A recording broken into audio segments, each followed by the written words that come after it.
Welcome back, everyone. Season 1, Episode 4.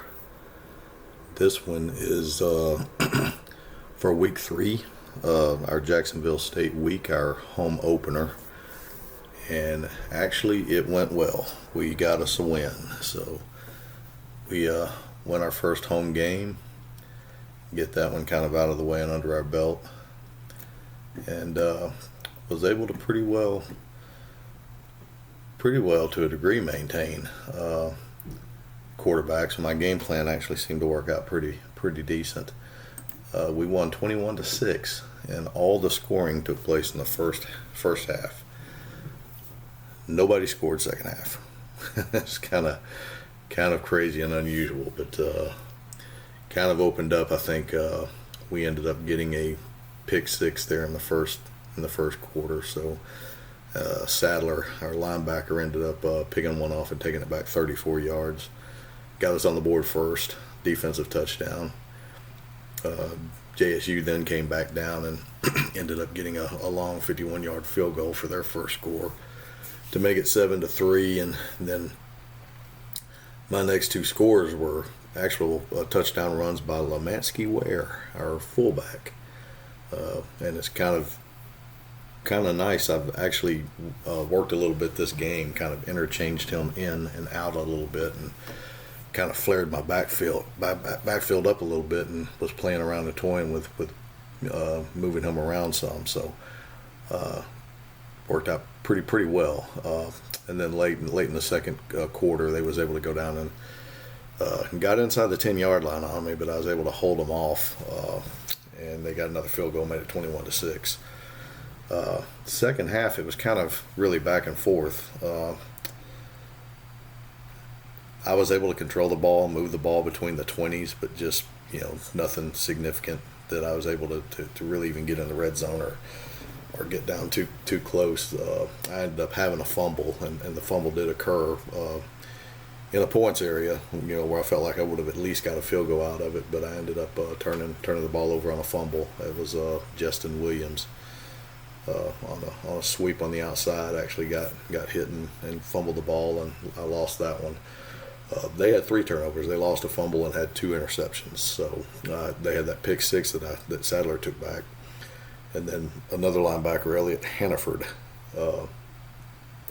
he got an interception as well, and that was on a drive that they was moving the ball pretty well. I think they started kind of deep in their own territory and was able to get on my side of the field, and I was able to work that pick. That took place in the third quarter. There towards the end of the game, it was, again, 21-6. There was maybe 3 minutes left in the game. I had to punt the ball, got it down to the 1-yard line. And so I was feeling pretty good. 3 minutes left in the game. They got 99 yards to go, and, I'm still up by 15. So, of course, first play from scrimmage, they hit a 56-yard pass. I basically blow coverage on that side and miss a tackle. The guy gets down 56 yards. All in all, the yard total at the time that occurred, we were sitting at around 290 each. And then the JSU ended up blowing up some yards on that one because they got about 80 yards. They ended up did end up working it inside the red zone. I think even inside my 10, they got around the 8-yard line and turned it over on downs. So I was able to hold them off there. Got the ball back, was able to run the clock out for the last couple of minutes. Ended up getting the win. Their breakdown, 375 yards for them. They had 235 in the air, 140 on the ground, 140 on 33 carries. So all in all, pretty decent, especially coming out of that Troy game where I just got blistered by a dual threat quarterback. This guy, Marcus Childs for JSU, was a dual threat, but he wasn't really comparable to Kenny Wilborn with Troy and kind of what he was able to do to him. He wasn't quite as fast. Not as good of a quarterback, I don't think, either, really passing wise. A lot of these yards, this 235 yards, I think probably about 70 of that came in that last minute or so where they was getting down the field 56 yards on one play. But he was 15 of 32 for 235, no touchdowns and 2 picks. Their running back, this Jeriquill Walker, he did pretty well. I mean, 73 yards on 13 carries.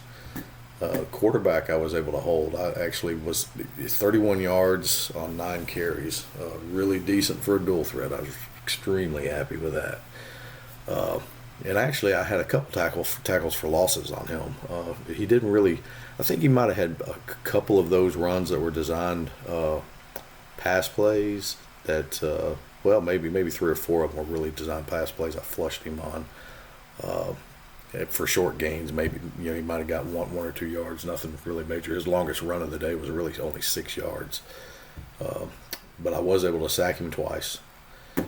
And receiving wise, this Brian Elam, 133 yards on five receptions, 56 yards came on that one play at the end of the game. Pretty good kicker. That Smilanovich is pretty strong leg. They punted 6 times. We punted 7. This Pierre Gorman, 2 kick returns for 62 yards. He was pretty fast. He's 94 speed with 80 agility. Looks to be a pretty decent return guy for them. And he hit one for 34 yards. I guess the other one for 28 on the returns. Defensively, going back, I mean, Garrett Irvin, their linebacker, was probably their top guy there. 13 tackles. They got 2 for losses. They actually got us behind the line a few times. I think six TFLs for us where we had, I think, maybe 3 on their side that we got them for. Romario Boggs, my lineman, and 2 of those TFLs was on Childs on running plays. But they got 6 TFLs on us and hurried Ferguson a lot. I mean, he pretty much got hurried and knocked down a time or 2,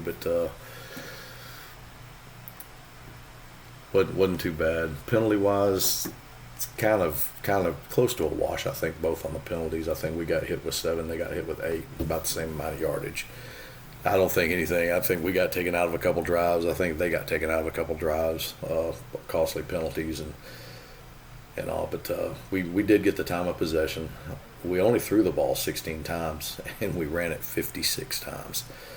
So that was definitely that running ball control game plan that I really wanted to do, because I really didn't want to put the pressure on Ferguson to really be in a position where I was having to throw with him.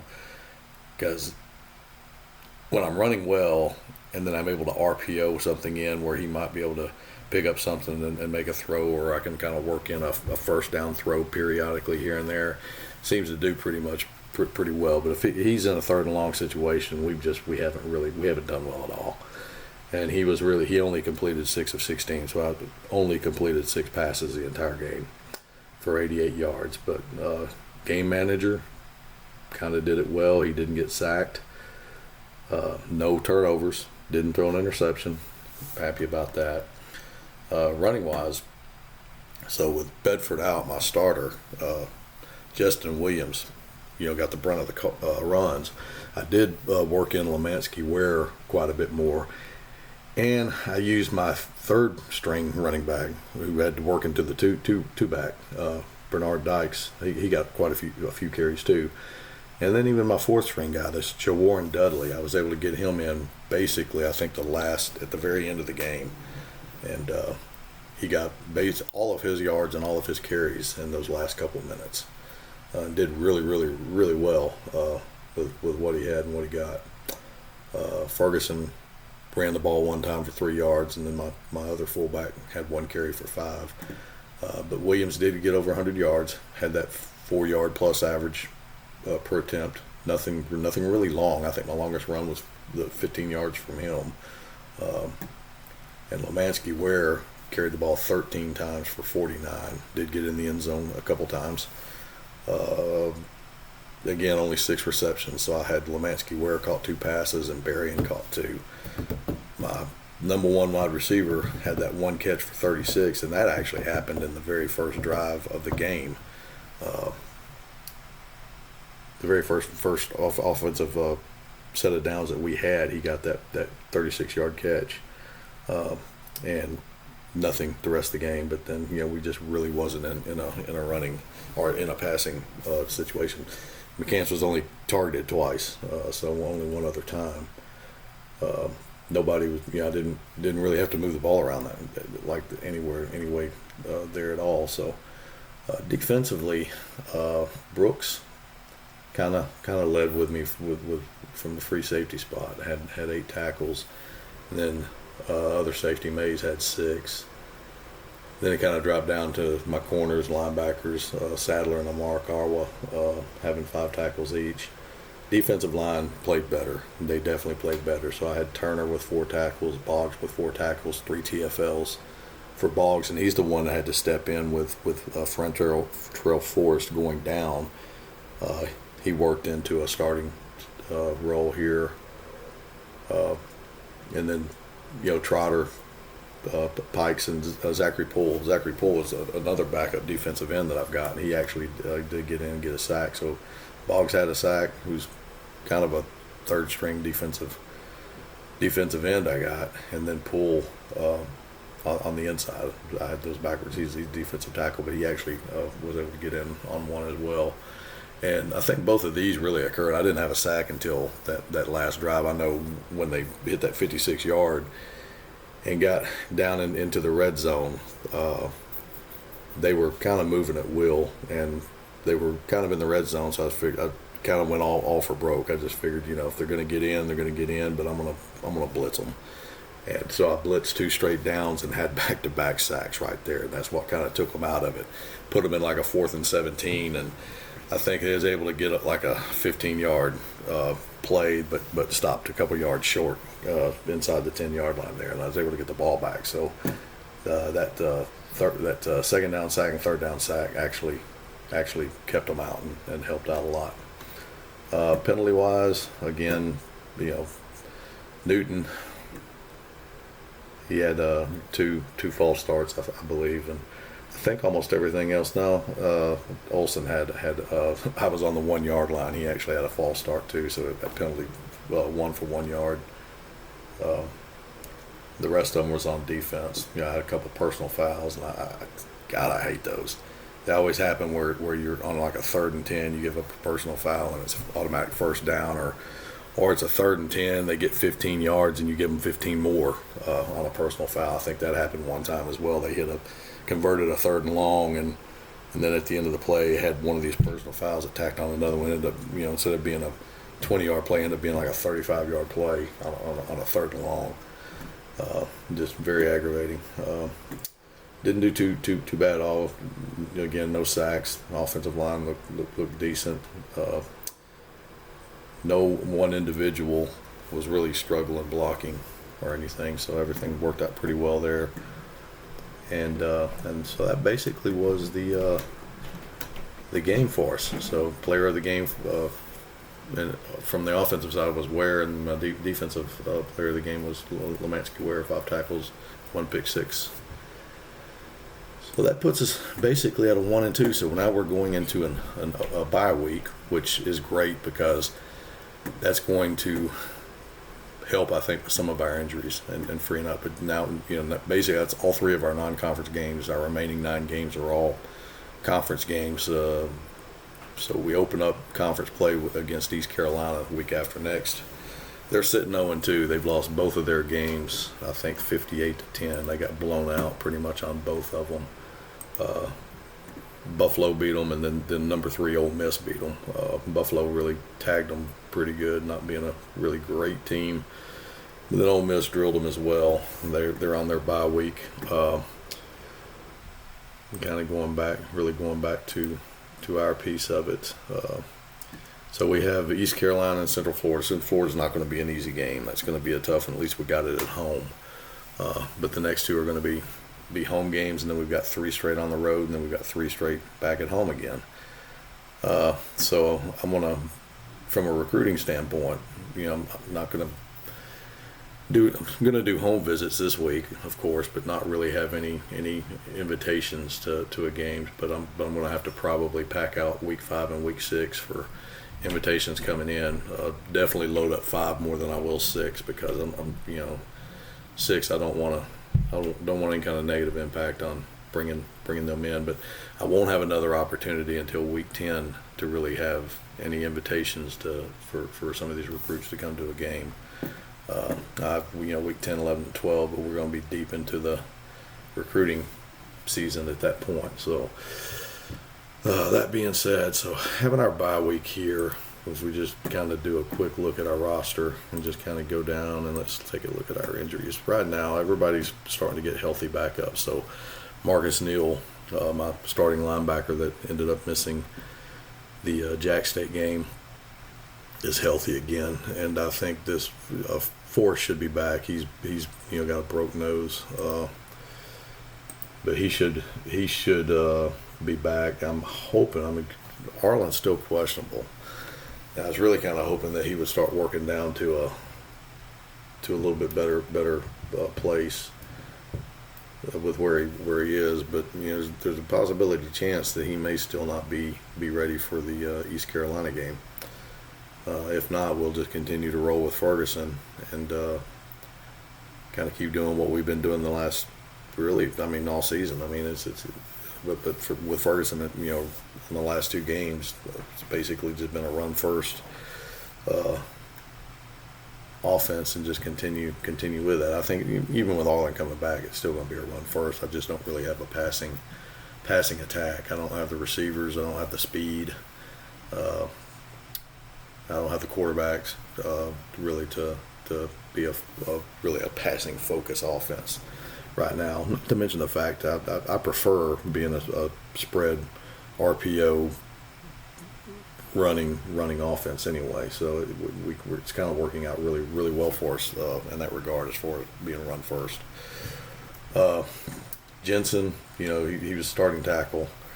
He's questionable. He could heal up. If not, I'm not too overly concerned kind of getting someone to fill his spot probably over there at the tackle spot. I think ultimately we've got Luker. I think with him going out, I think it basically brought Luker up. So if that actually happens, that's probably what we'll do, is just move Luker up. And then we've got Ackinger here as well, who's really strong on run blocking with an 83. Not overly great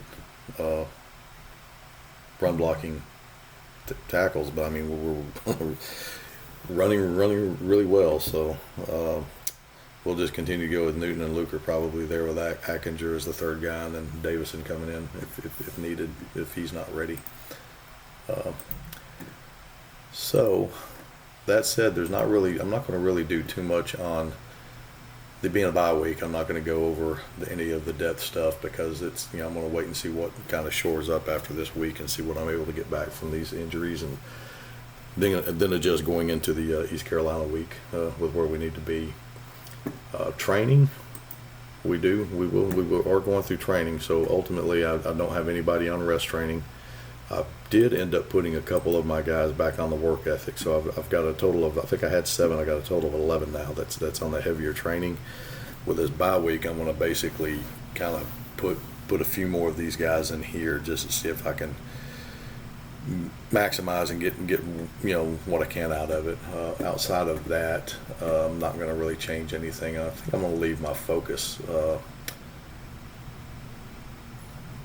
probably on Ferguson. I'm going to leave it there right now, just with the mindset of thinking that he's going to be going into the next game, probably having to start against East Carolina, until I know for sure that he's not. And then too, I'm going to leave Sadler there. I think I had him as my radio guy on defense, but upon further review, I think I looked at something wrong there. He's not really the guy that I really wanted. So I ended up basically changing and moving my defensive guy, my radio guy. I think it ended up being Elliot Hannaford. Because I really like keeping that with a linebacker, preferably. He was 61, and then Sadler was like 56. So that's still not great. I'd still rather have someone higher up in the 70s. I don't want to really give it to a cornerback, and I really don't want to give it to a lineman. And I guess Mays could fit that role possibly, but I've kind of got him. Well, he is nickel on my pass package, but I've got him as strong on my run package, so he could probably run with it. But I just like kind of having a linebacker there, so I'm going to keep it with Hannaford, I think, for now. Don't really have to worry about that anyway from a strategy standpoint, because I'm not actually game planning or doing anything this week for the bye week. So with that said, basically, I think what we'll do is we'll just jump in and look at some recruiting. So kind of, I'm still not changing a lot, and the reason being, I really thought that I was going to end up having to pull some guys off, particularly Orton as tight end. I am pretty sure we're going to end up losing him ultimately, but it's hard for me not to continue to go with him on all of these offers that I have out there, on these scholarship offers. For example, let me just run all 20 that I've got. So I have all these are all the ones that I've kind of got offered at the moment right now. But I mean, if you're looking at these, like Orton right now, I'm his only offer, and I'm just, even though I feel like it's going to go south if I'm looking kind of where he is, because now Alabama's in the mix too. We got Ohio State, Alabama, Georgia. I'm not going to beat those out. I don't know. I'm just kind of keeping the Hail Mary there. And the only reason I wanted to do that is because they haven't offered yet. And if they don't offer, I just don't want to pull or revoke the scholarship when I'm the only one that's offered anything anyway. So it kind of sucks in a way, because I still feel like at some point one of them probably is going to. And I just continue to spend dollars kind of trying to keep his interest and keep it growing a little bit. And it might just be a no-win situation anyway. Unlikely probably is. But outside of that, I mean, I've really got, 1, 2, 3, 4, 5, 6, 7 of the 20 only have a secondary offer now anyway. 13 of them, I'm their only offer still. So while this interest isn't growing a lot, and it's not where I was hoping a lot of these would be, I'm not too concerned there, because I'm still their only offer. I think ultimately, they're just kind of waiting on something else to kind of come in, and if it doesn't, then that interest and stuff really should grow. But now I've got a third guy that's kind of come up on the warm interest side for me now, so that's kind of helping out. So that's Camp, the receiver, Saunders, the running back, and Aroldis Wright, the tackle that I have. Out of those three, Aroldis is the only one that has the single offer. Camp and Saunders do have another offer, but from an interest standpoint, it looks like it's JSU with Camp. He came to the JSU game and we won that game, so I'm hoping that that works in my favor. And then Saunders, basically the same thing. JSU, I believe, probably is the only other one that's maybe offered. And again, he attended the game in which we won, so I'm hoping. The interesting thing when I go down through all of these and look, it's just UAB, right? So nobody's really excited or happy, or everybody's been disappointed to anything that I've done up to this point. If I go through and review these recent recruiting responses, I get these appreciate your efforts. It just wasn't what I expected. Some of them are mentioning the NIL collective as being a problem, like this Orton kid. Again, Angelo Lindsay the same way. Kind of a terrible experience, though. Appreciates the recruiting him. So I don't really have anything positive from anybody that basically says, hey, we really enjoyed it, which I find a little disturbing. I mean, I don't know that I've seen that in the past. It seemed like I've always had some kind of positive look to this point, especially if I'm recruiting against someone it's just me and Jacksonville State that's kind of there, and they're still disappointed in coming to the JSU game and us winning. I don't know what else I can do. I mean, honestly, so I'm just kind of just hoping that that's just random jargon that's just kind of just being displayed, and it's not that big of a concern or effort. going back to the summary and just kind of looking at basically all my targets. So I've added a few more targets back in here. And one thing I did is I kind of went back through, and because I feel like I'm losing a step with a couple guys, I'm kind of throwing a couple of these back in there just to kind of look. And this one guy's 1958, but I just looked at him and he looks pretty decent. I mean, I'm just gonna. He's Colorado, so he's got some distance away, but I'm gonna kind of fill out and see what happens there. I did fail to mention in the last episode, I did have a previous scholarship that I did revoke in that last episode, the last week of recruiting, and I didn't mention it. It was a guard, and it was one I'd offered, this Deegan Salmon. I had him offered. I went ahead and pulled him back and extended the offer to this Colin Josephson. He looks a lot better here, and he even looks graded better there than kind of what Salmon is. You know, he's the F speed here, but you know everything else is pretty decent. A+ strength, really good and strong.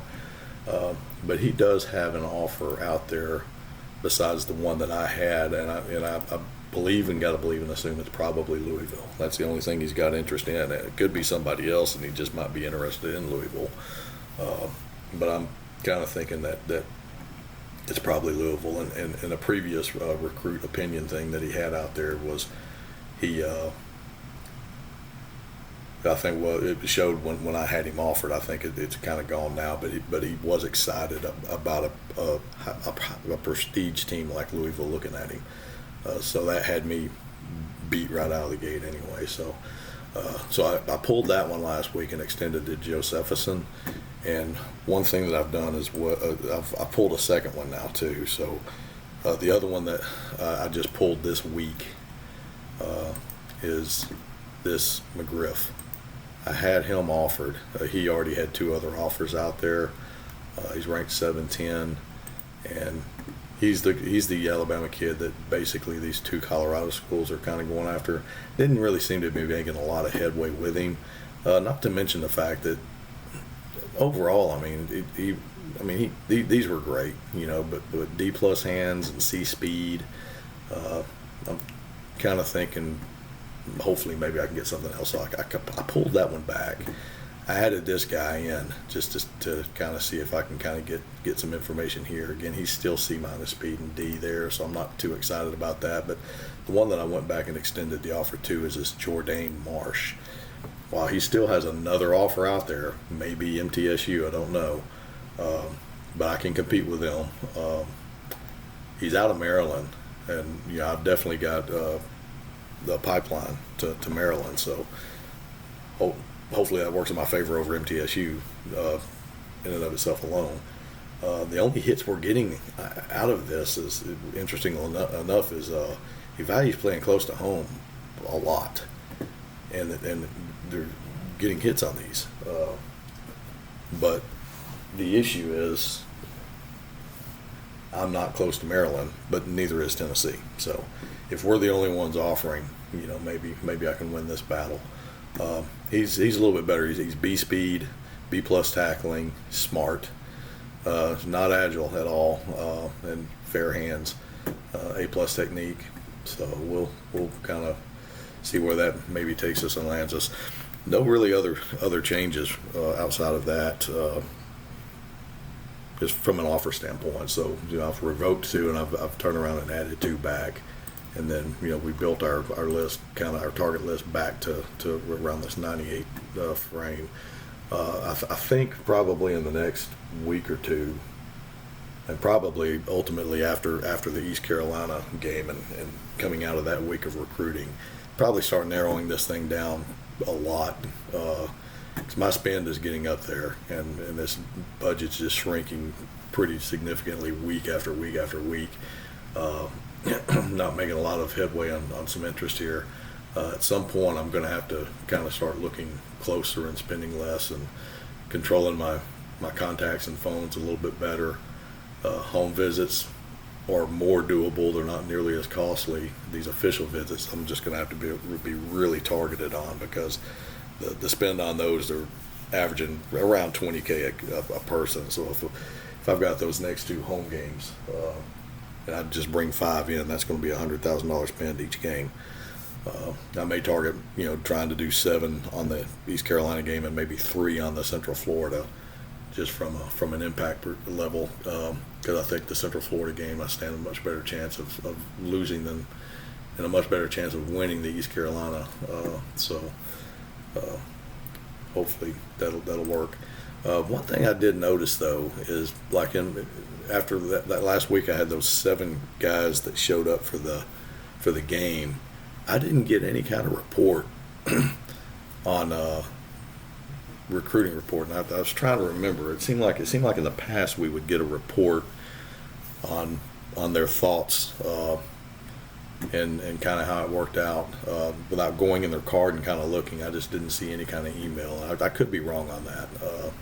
I guess somebody can correct me on that if I maybe in a previous version, maybe it's 25, 24, maybe it went away. I'm not sure, but I didn't get that. But it still had some information in the cards. But again, like I said, everything was really negative, which surprised me because I just really was expecting to win the game. I'd have something positive kind of come out of that. So back to the recruiting side of it, we really only had one recruit that was basically taken that was on our board. And I had just taken him off. It was a kicker. And let's see. Well, actually, let me go back to the email. It kind of shows it here, recruiting some of this. Landon Mezigamez, he ended up committing to Boston College, which, I'm still going after Hibbard. But Mezigamez and Dorvis were 2 of the other ones that were probably between those 3 was the ones I was really wanting. But it seemed like Hibbard's got the better leg and better accuracy than either one of these guys did. He's ranked at the low, the highest at like 1,800 or 1,500. Mezigamez was like a 1037. I think Dorvis was like around 1,200. But I think the one that we're targeting right now is still better. But so he's the only one that is anybody that we've really looked at that's been picked up to this point. If I go back to recruiting news, this is the first week that we've actually had commits come in and started falling out. So it looked like 26 kids signed. So week 4 updates. This is the first ones that have signed. No 5 stars, 8 4 stars, and 18 3 stars actually signed. And if I go back to the recruiting news, there was only one of them that actually signed in our conference, and they signed with Central Florida, and it was a punter, this Shea Smitty, ranking 1449, 3-star punter. He's the only one that signed in Conference USA. But if I go back and look at the recruiting, I kind of see this way. If I view all recruits and go to the ones that have committed, we'll see which ones kind of did. So you had basically the top ranked guy that kind of committed was the 40th ranked overall 4-star linebacker out of Ohio. He signed with Georgia, and if you see, you got Georgia, Alabama, Michigan, Penn State, Georgia, Oklahoma. So it's a lot of the big boy schools. Boise State got on a 339 ranked running back, DeMarvis Cummings out of California, signed with them. And then it got kind of down the list. There's really, for the most part, outside of maybe that one Boise signing, all these other signings were from Power 5 conferences. With the exception of that punter that signed with Central Florida. So maybe two of the 26 or smaller conference, 24 of them or bigger Power 5 conference signings. I maybe take that back because I keep forgetting. Some of these schools are pulled out and put in the Big East. And I guess the Big East probably would not be considered a Power 5, so we may only be a Power 4 league now. I guess if you look, but and kind of going and looking through on some of these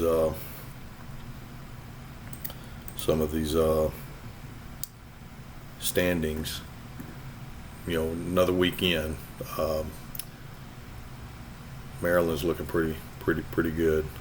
3-0. They've given up 19 points. Pretty solid run so far for them right now, having beaten Navy, Temple, and Oklahoma. And I think Oklahoma was favored over them by only a couple points, I believe. I don't know if it was much more than that, but at Oklahoma, but they ended up pulling that one out. And back to standings. We can go back to Conference USA now. So, I've still got 5 teams in my conference, haven't won a game yet. Nobody's undefeated in Conference USA any longer, but I've got the win. I got that monkey off my back, so I've got a win there. So that's something to kind of start growing on. And looking back, some of these leaders is that Keenan Bratcher. That's that beast running back out of Memphis. He's got 366 yards. I think that might be leading the nation in running. It's not a great average, though. I mean, it's only like 3.7 average because he's got it on 100 attempts, but in 3 games he's carried the ball already 100 times. So he's kind of a workhorse. Let's see some of these other conferences. Tennessee won again. So basically, our first game that we played them, they beat us. They struggled with Memphis a little bit, but then they turned around and had to go to Florida and play Florida, and they pretty much handled them. And I think Mathis was 24-32, 318 yards, 5 touchdowns. I think he actually got player of the week nationally with that performance. I believe he did. We'll go check that out real quick. Kind of see where some of this recruiting watch is. Let's see. Prestige updates. Utah State. Oh, they upset Utah, so that was got them a prestige boost. So the offensive player of the week nationally was Andy Mathis. The Boise State corner, Aaron McGrudon, got the defensive player of the week. Conference USA, UCF, it was the offense and defense. Central Florida guy that got those. All right, and then kind of running through and looking at some of the leaders. We'll go through and look at our passing. Again, this Tim Carluck for James Madison is still leading the league in passing yards. He's got the 955 yards so far this season, 7 touchdowns, but he has thrown 6 picks too, so he's pretty heavy on the pick side. This Jurovich for San Jose State's 12-0. He's 12 touchdowns to 0 interceptions, 843 yards. So he's having a pretty nice run of it. Mathis, I guess, with that week that he just had, he's kind of stepped himself up here a little bit too. So looking there. So let's go to the rushing now. See what we have kind of here on the right. Yeah. So Keenan Bratcher, that Memphis kid, is leading the league. He's about 2 yards. But he's got 366 yards on 100 carries, and Brandon Barden with Vanderbilt's got the same amount of yardage on half the carries. So that's kind of interesting there. So, and if we take a look here, fullback-wise, so my guy's still leading the nation in rushing yards for a fullback. 27 carries. That's kind of, I'm getting a lot out of him. I'm kind of really liking it. Again, receivers, still the same story. It's not a lot there. Now the quarterbacks. Now Kenny Wilborn, guy that just ate my lunch, is leading quarterbacks in rushing. He's 299 yards. He's not far behind leading the nation in rushing. He's done it in 2 games, I think. I think he's only had really 2. No, that's what I want. So he ran against me, but of course this is the game where he ended up having 195 yards against me, and I think then this next game against Western Kentucky, in which they got their doors blown off. I mean, 41-19, they end up losing that game. Wilburn kind of did decent in the air. Had 140 on 20 carries there as well. So he's the top running quarterback. There's Tavares Samuels with Marshall, who's in my conference again as well, is 96 speed. So that's going to be another. I mean, 80 arm, 86 intelligence, 96 speed.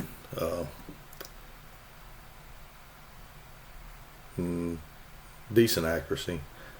That's going to be another tough one. I was looking at East Carolina's. Well, we'll get to that other. They got a freshman that's a dual threat quarterback too, and I was thinking, oh God, I've got a third straight game I got to face him. But they're not. He's not starting. He's a freshman. They've got him down the list right now, and they're going with a more traditional pocket passer. So I'll have a little bit different game plan to work up with on them. Receiving, not quarterbacks, all positions. There we go. Top catches.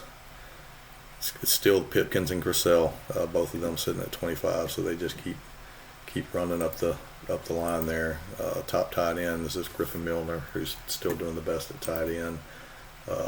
Fullback, you got this Osazi Udomwanye from Kentucky. He's got 16 catches. So he's doing well out of the backfield there. Got a few guys here, Ferdy Wiggins and Terrence Frederick, doing pretty well out of that as also. And then running backs, again, this Kerwin Slater, I think he's kind of been there week after week as well, still leading the backfield with 13 catches. Defensively, keep doing that. Tackles,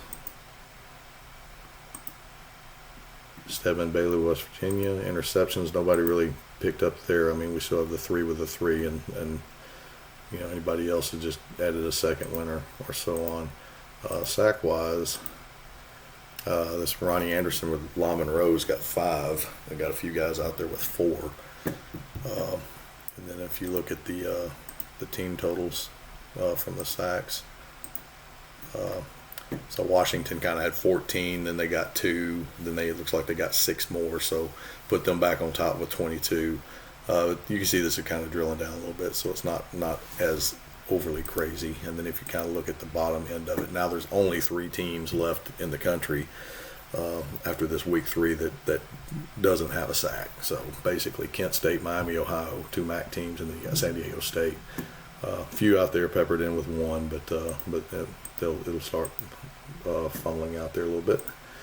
And that's kind of going there. So what I'm going to do now is we're going to be coming up on the next week, and this is my bye week here. So I'm going to close this episode out and probably complete these games, and I'll do another episode going into the East Carolina where we'll just do a week review here, look at how some of the recruiting turned out, and then get into the new game planning that's coming up and working through some of that with the East Carolina game. So with that said, I think this is 45 minutes. I'm trying to keep these at an hour. I know that last episode I did was probably an hour and 10 minutes. I'm going to try and make these no longer than an hour, but if I do like to cover a week, full week's progress in each one of them if I can, but I'll get this one posted out there, and you guys have a wonderful day, and I'll be posting up the next episode once we run through these, and we'll take a look and see how the week ended here for the bye week coming up.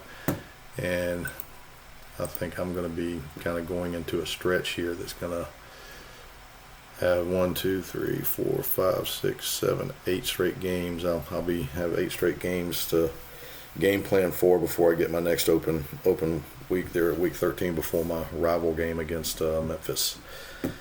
You guys take care, and we'll see you soon. Thanks.